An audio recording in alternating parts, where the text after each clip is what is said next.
Cloak Wraith manages to survive. So heavy air losses and heavy ground losses on both sides, and now Flash is kicking up his academy. And if you want to see a Terran player who can respond to an anti-air build with Goliaths, that is Flash, my friends. That is the innovator of the early Goliath upgrade anti-air build.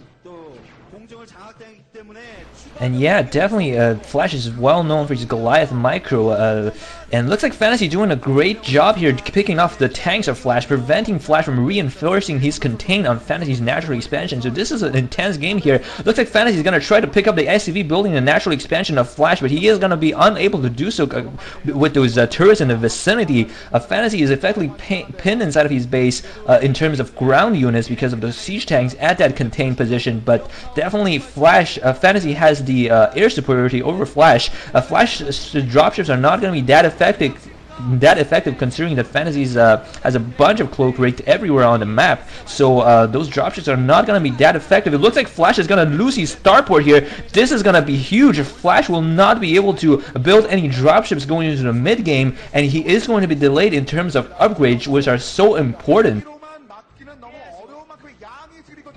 Yes, completely now, and now it looks as if that Fantasy is stalking the expansion of Flash. He's hungry for that expansion. He wants to take it down. There is that one missile turret, but now he's just going into the main where there is no missile turrets whatsoever, picking off those Goliaths with the cloak, and it looks as if he's taking down that SCV, building that other factory, and now going for the tech, hitting him where it really hurts, in the tech, because no doubtedly that will be researching the range upgrade for the Goliaths, which, as I'm sure you know, Internet, once that range upgrade has been done, it doesn't matter how good your air micro is, because with that immense range of the Goliaths, the missiles will just follow you regardless. So it basically nullifies your ability to air dance, and it does look as if the machine shop is going to go down. There's an SCV in the area, but it knows if he tries to repair it, it's just going to get picked off. So now the range upgrade has not been completed for Flash, and that is so critical for him. He's being denied use of his own signature build, and there is a third starport. It's a 3-fact, 3-starport build, a very, very unique build from Fantasy. Yeah, definitely. Fantasy has been denying Flash his choice of strategy here. Not having those range upgrade on his Goliath is huge in terms of Terran versus Terran Wraith play here. Looks like Fantasy gonna push out of his base right now. He is gonna try to take down Flash's contain over his base, and looks like he is going to be able to do so without any dropships, taking a lot of fire on his siege time. But that is not gonna matter here. He has superior numbers compared to Flash. I think what has paid him that 14 command center has significantly paid off for Fantasy. Flash was unable to destroy the 14 command center, and he has been behind in terms of macro and economy throughout the game here.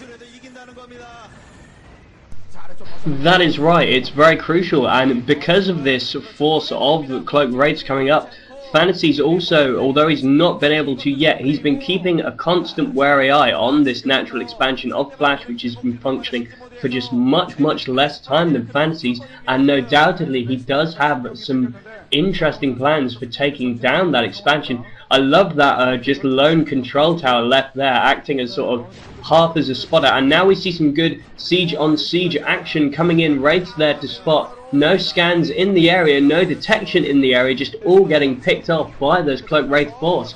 Just Flash now being pushed back towards his front door, which is exactly what he doesn't want. Now he is the one who is being contained. Now he is the one who has lost map control. Yeah, definitely here. Flash is not in a good position. He just got his second base up, and he does not have a lot of energy on his second scanner right now, and those Cloaked Wraiths has been doing so much damage and disruption to Flash here. Let's see if the range upgrade for the Goliaths are up. I didn't see there if there was a blue tint on the Goliath shots. Was there a blue tint more? I didn't notice a blue tint. I will admit I was taking a drag on my cigarette, so I didn't have my full perception about me.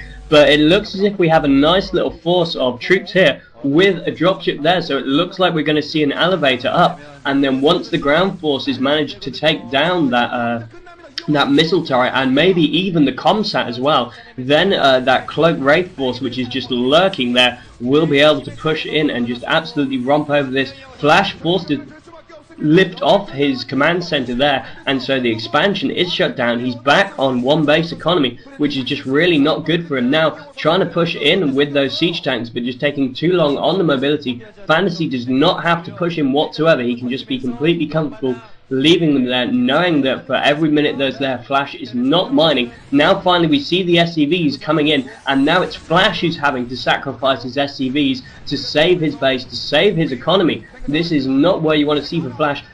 One of the siege tanks is taken down along with a reasonable amount of SCVs and sending them back straight to mine the other side. But now, as we can see, Fantasy with his clearly superior economy is able to reinforce, and what must be terrifying for Flash is how it is. Oh, and now we do see the range upgrade. Now we do see the range upgrade, so the Flash pushback is on. The Flash pushback is on. He has his range upgrade. This will be crucial for him. He may be able to take back both the air and the ground with that range upgrade. Yeah, that was definitely a very smart and interesting attack from Fantasy. It looks like Fantasy is securing a hidden expansion at 11 o'clock position. Fantasy, he elevated his troops on the top of the natural expansion. He diverted Flash's reserve defense force from the choke point and then charged in with his main army, but his timing was not impeccable. If the main army has arrived a little bit earlier before Flash had gotten the opportunity to siege up his own tanks, the game would have been very different. And it looks like Fantasy is setting up for another drop here with 3 dropships. Oh no, 2 dropships. So yeah, not looking good for Flash right now. He's behind in terms of economy and military here, and the drop is coming in. Yeah, no, you were right the first time there. It is a triple drop. There are 3 dropships coming in. All the SCVs just diverting themselves to the other expansion. But Fantasy's actually set up 2 additional bases. He has another one that we're looking at right now, just to the right-hand side of his main, and that hidden one you mentioned up at the 11 o'clock expansion. So now even if Flash has one of his expansions doing, Fantasy still yet again has double the economy for Flash. Flash does have 1 Marine there, laying down a little bit of pain in Fantasy's expansion, but it just does not matter, as Flash is probably thinking, oh, I'm getting some kills on this expansion, but obviously he will have no idea about the hidden 11 o'clock expansion there. So this is just terrible. I do think actually a Goliath has come in the area, so Flash does know about the expansion, and now once again the triple drop catching the SCV transfer. So many of them coming in with the hug of death, trying to take down, but so many SCVs go down. All the siege tanks are taken down, but then there's just such a huge relief force of siege tanks, and Flash GG's. He knows he can't break it. He knew Fantasy had too much of economy, and there's the GG, and there is the pain on Flash's face. Oh my god, the empathy I feel for him now. The crushing agony on his face, my god. Yeah, I think the last time I saw that expression on Flash's face was when he lost against GG Play in the OSL finals. Not the OSL finals, the OSL round of 8, I believe. And yeah, definitely we do not see Flash having that sad face on his face that often, but something quite painful to see, I gotta say. Definitely, and on a sort of sub-note away from the game, any man who, and I will tell you this right now, although I respect esports, I even view real sports as a game. You know, when I see Formula 1 or soccer or whatever, I think, you know what, it's a game. And the same for StarCraft, it's a game. But nevertheless, the people who play the game work so hard to try and become masters of that game. And the amount of passion that Flash showed in that loss, the sheer painful, stabbing agony that he was able to convey there during that moment, that shows the true dedication these people have, and I show respect to them for that dedication. Yeah, definitely huge respect for those pro gamers. I believe they practice 10 hours a day, which is more than an average person with a working time, which is a lot, I gotta say. And plus, they gotta go to tournaments and stuff. Huge props to them. Lots of devotion. So, Parcx, give us your end-of-game technical analysis for that. Would you say there was a critical moment that changed the flow of it, or would you say that from the start, because of Fantasy's economy, it always belonged to him?